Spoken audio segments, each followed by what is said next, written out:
প্রিয় খামারি, আপনার পুকুরে এই যে দেখেন, এইভাবে যদি 4টা 5 লিটারের বোতল বা কন্টেনারের মাধ্যমে খাবার বাসায় রাখেন, তাহলে কি হবে, এখানে নির্দিষ্ট জায়গা মাছের খাবার থাকবে, মাছ ঘুরে ঘুরে আইসে এখান থেকে খাবার খেয়ে যাবে।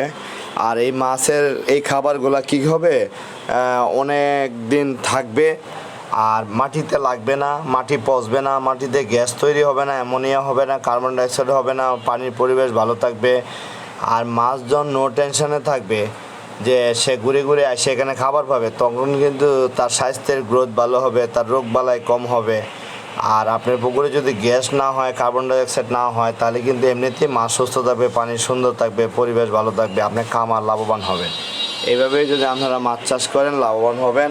আর অবশ্যই আপনারা মাছের খাবারগুলো সবসময় ঝোলায় দিবেন। আর ভাসমান ফিড হলে সমস্যা নাই, কিন্তু যেগুলো খাবার ডুবে যায় এগুলো কি অবশ্যই আপনারা এভাবে বস্তায়, সুতির যে পাটের বস্তা আছে এগুলো আমাদের পরিবেশন করবেন, এতে আপনার খামার ভালো হবে।